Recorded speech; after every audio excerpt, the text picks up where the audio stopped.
to Unapologetically Woman. We're celebrating phenomenal women all across Kentucky who make no apologies for their perspectives or the impact that they're making in the community. Today we're celebrating Astarre Gudino. Astarre is a mom, an attorney, an advocate, regional coordinator for the Commonwealth of Kentucky who has a dynamic background in community relations and program development. Unapologetically Woman, Astarre Gudino, that's you. Congratulations. Thank you. Thank you you are so much. all of the things.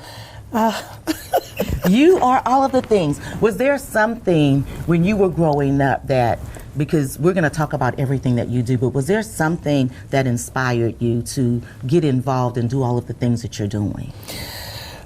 So I think I was just always kind of an ADHD little girl. So, you know, always had my hands on something. I was always doing something. The one thing I remember is, you know, getting in trouble at one point as a teen and, you know, getting a ticket, like a speeding ticket, and it just blew up into just all of these major issues that I was having with the system and with the court system, and I have to keep going back for this and keep going back for that. And I just remember thinking you know, what if somebody didn't have a mom to, you know, take them back and forth to school, you know, but when they got a speeding ticket and didn't make it back to court, or, you know, just whatever happened. And it was just a big deal to me that it was so hard to get rid of this speeding ticket. You know, it was 5 miles over, you know, it wasn't a big deal, but it was such a big deal. And, you know, I think that's what kind of led me into the passion that I had for law, and everything else just kind of fell into place because, you know, life happens as it happens, and it does. I go with the flow. And so life happening as it happens, you have 2 children, 2 sons. Yes, I have 2 boys, 24 and 22, Jaron and Diego. They're awesome boys. My 24-year-old, he actually works for UPS, and he's an entertainer, rapper. I manage him. We go everywhere. We travel. He got to open for the Locks, Jadakiss in Jamaica, Queens last April. So that was amazing, and I got to be right there with him. How proud were you? Very, very proud. And then my youngest son, he has always been he's just like me. He's this go-getter, always just like Johnny on the spot, and he sells life insurance and he works for Verizon, so he does both. So he's got a lot of stuff going on. He's just got all kinds of stuff going on. They Yes. are what is it? An apple right off the tree. Yes. Because they're as busy as you are. They really are, and I try to stay with them. With, you know, whichever direction they're going, I'm trying to be right there with them to support. That's wonderful. So tell me about Everybody Counts. Okay, so Everybody Counts, that's my current role. I've been in this role for 3 years. Everybody Counts is one of the governor's initiatives to help make sure that all high school students graduate from high school with a pathway in college and career, or both.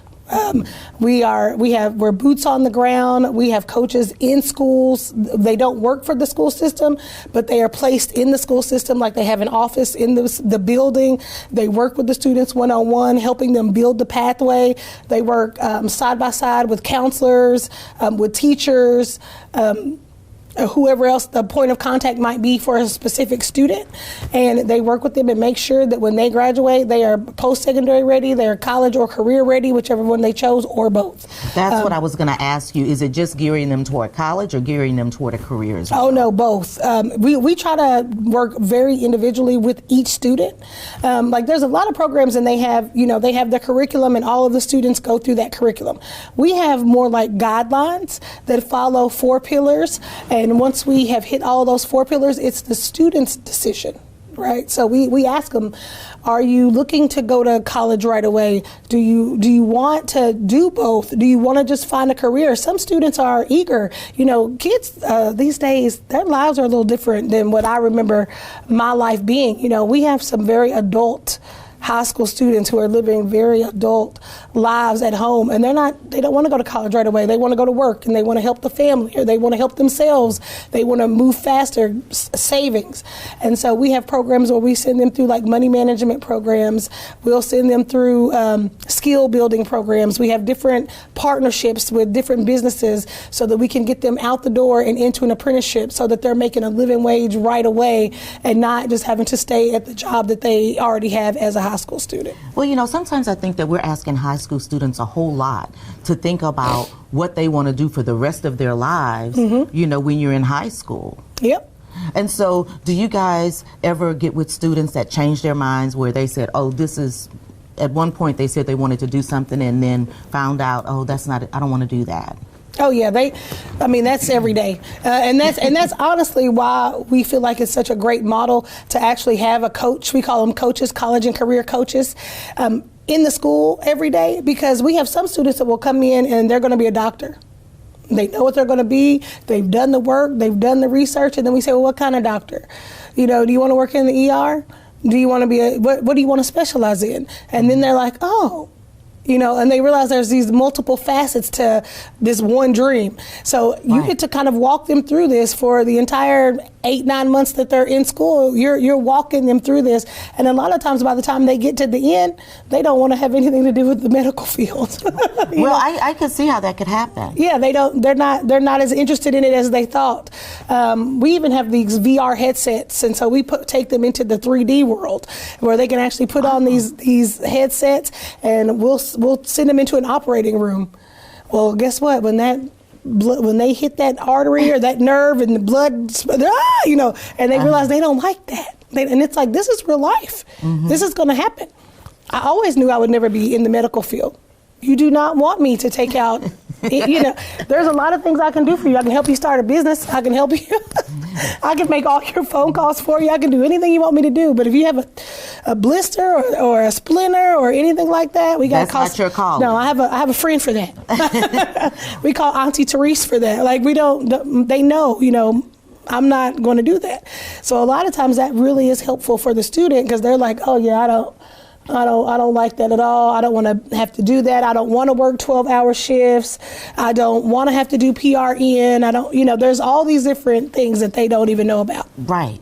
So, and I would think that some of them don't even know the careers, because I remember when I was young, you know, trying to decide, like, now that I'm out here and I know, there were so many things that I did not know even existed. Yes, and we love those. We love the little niche jobs that they don't realize exist. Or they'll say, well, you know, I really want to communicate. I'm a communicator. I'm going to be a broadcaster. But then they don't want to be in front of the camera at all. Well, that's a problem. Yeah, they can't speak. But then they love running the camera. They love doing all of that behind the scenes work. That's really what they want to do. Like, it is communication. You do still have to have like your radio degree or your news communication, but you don't have to actually be in front of the camera to major in communication. There's all these other jobs that go along with the person sitting where you're sitting, that, you know, they have to be able to do their job so you can do your job. And so when we try to set up off-sites so that we can take them to different places so they can see how things work. We work with the school. If they are going on field trips, we try to, you know, go with them so that we can point out different things along the field trip for individual students versus, you know, the larger field trip in itself, you know. So, well, that kind of sounds like, because we do a lot with education here with our Head Start program. And so I tell people, you know, at one point I worked with children and now I work for children. And so that sounds like the same example that you're giving. Absolutely, absolutely. We work with, so we sponsored the LIFT conference last year, and we're sponsoring it again this year because we love that, actually, you know, from the preschool, elementary school to high school model that college and career fair is about, and that really is our model. We only work with juniors and seniors. Seniors only if it's a general coach. We work with juniors and seniors if we're working with the pre-eds coach, which are more specialized coaches that work with students with a 504 IEP. So we work with juniors and seniors, but we love being able to watch them, and they come up to our table and we talk to them, and we'll say, well, you remember, like, what high school do you think you'll go to? And like, well, you be looking for her, or you be looking for, looking for him. They're going to be there for you when you get there. Look for this logo. We're going to be there for you when you get there. So you can have somebody to come and talk to every day about your college or career readiness. Teachers don't have time to do that all the time. They would.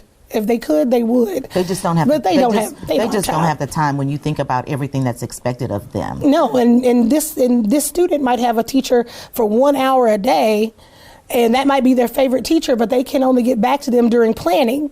Where if they have a college and career readiness coach, they can talk about those kinds of things all the time. And when they kind of have a more clear understanding of what they want to do, then they can set schedule to go talk to their favorite teacher about it and get, some guidance from them. So they still get to do that with their teachers. They still get to, work with their guidance counselors, but they have somebody to just really work out those fine details. So, but that's not all you do. You've worked for Lexington Fayette Human Rights Commission. Yes. Because you're looking for equity and inclusion and access. Tell us about that. So with the Human Rights Commission, I worked with them for 4 or 5 years, starting in 2012, and I was with them until I left and went to law school. And I probably would still be there had I not left and went to law school, because it was one of the best jobs I ever had, and I loved it. And my job as the coordinator of communication and outreach was to actually go in and I went in and did all of the trainings. I worked with community members on their rights. I went to all the different programs and to speak and to talk about people's rights. And anytime that somebody like something came down from the EEOC and we had something where somebody was, either being penalized or part of their settlement was to be trained, then I would go in and do those trainings. I used to work with businesses that had already been penalized or businesses who felt like they may be in trouble in the future. If they didn't get a handle on something, they would call us, and then I would go out and do trainings for, the entire company.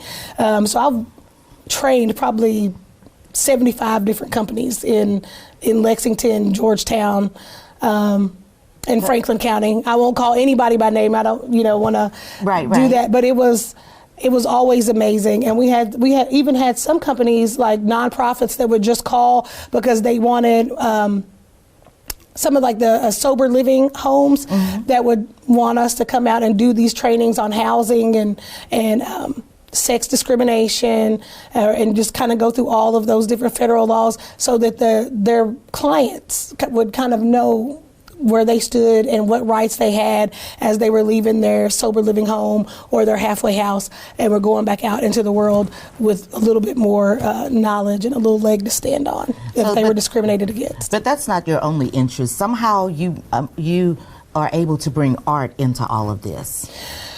So art is my passion project. I was always I was the girl that got kicked out of art class. My lines weren't straight. I couldn't draw a person to save my life, but I absolutely loved it. It was just all of the colors, the shapes. I love it. It's where I'm happy throwing paint or whatever. I loved it.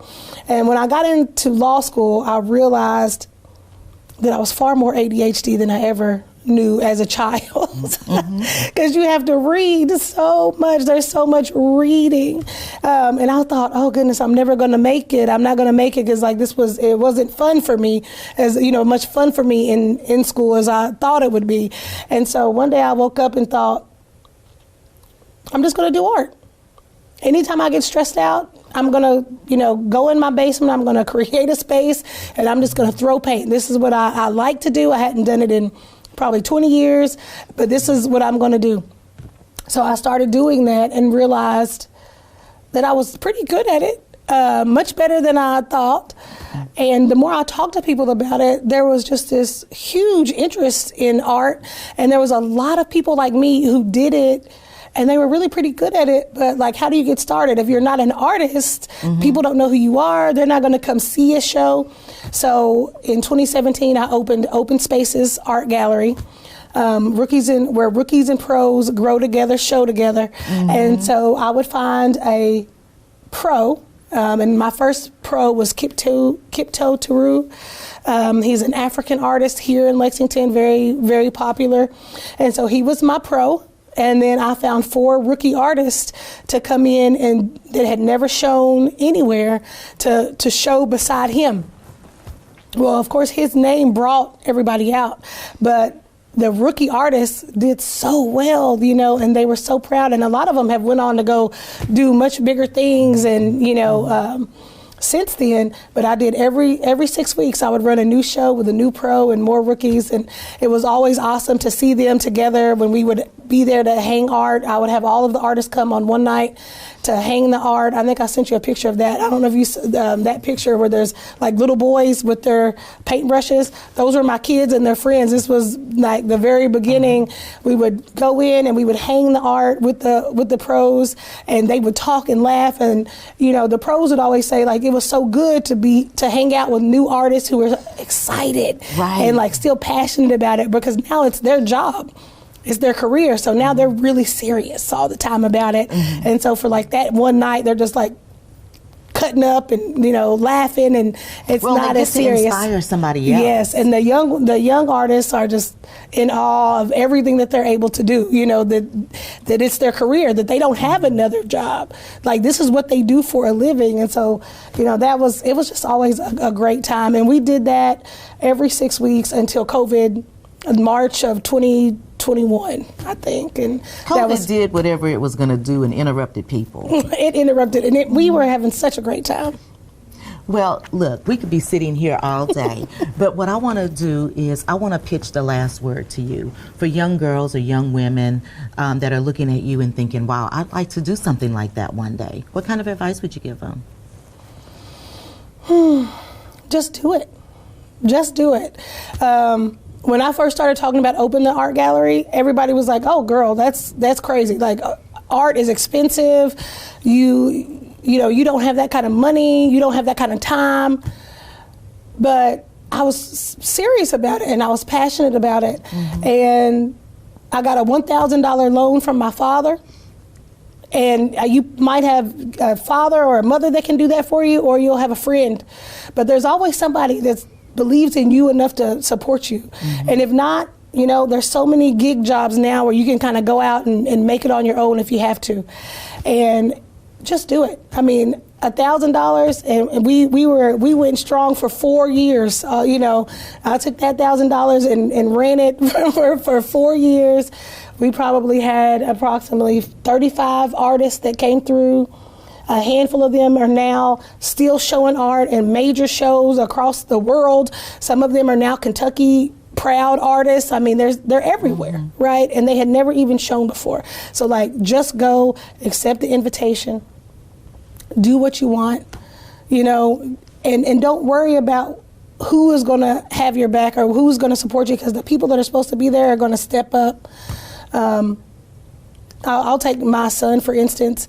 He was 21, maybe not even that old, 19. He was probably 19 when he came to me and told me he wasn't going back to school. He had a full academic scholarship to Thomas More up by Northern Kentucky, in Northern mm-hmm. Kentucky. He went on a academic scholarship. I was so proud, of course. You know, here I am in law school. I've worked for the Hebrew. So I'm really proud that my son is like academically, you know, he's great. He's going to college. He got a scholarship, and he came home for Easter break, I guess it was, and he never went back. And it was like 2 weeks later, and I sat there forever just waiting on him to tell me he wasn't going back. I watched him fiddle around every morning acting like he was going to leave my house and go back to school, and he just wasn't going, you know. Mm-hmm. And then finally he came in the room with me and said, "Hey, Mom, you know, I want you to listen to something." And I was like, "Oh, okay." And he plays this song. And I was like, is that you? Like, and he's rapping. And I was like, no. I've done everything I would do. So we're not rapping. Like, you're going to go to school and you're going to find a career and, you know, what. And he was just like, "I'm not going back. I hate it. Mm-hmm. He was like, "I haven't been to class in months." And I was like, "What?" He was like, I just, you know, hang out. You know, I go play ball and wait, and, you know, we go to Cincinnati and we go to these like kind of underground events, and I want to do what they're doing. And I cried. I thought, oh goodness, this is like, what? Right. Like this is not real life, you know? Like, no. And I just said, oh, okay, whatever, you know, it's a hobby. Like, he'll go back. And then he just got better, and he got better. And people would call and like ask questions, or somebody would send him something and it was nonsense, like these contracts. And of course I'm like, what? Like, you better not sign that. And he was like, well, that's why I'm bringing it to you. And so I said, okay, if we're gonna do this, we're gonna do this. And so now he's been entertaining and rapping and, you know, doing this since like he was 19 years old, and I'm right there with them. And, you know, sometimes I think that's the hardest part. It's like telling your mom or your dad or your family member that raised you, and you think you're gonna disappoint them. Well, you probably are. You might. It's okay. We get over it. You know, like, right. We'll get over it. You know, like it's not our life to live. It's your life to live. So just do it. Just like, take the leap, do it, and the people who are supposed to have your back are going to have your back.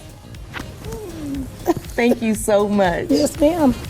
You guys heard it from Astarre. Just do it. The people that are going to be there for you, the people that are going to have your back are going to be there. Don't be afraid to do what you want to do. And continue to watch as we celebrate other phenomenal women on Unapologetically Woman. I'll see you soon.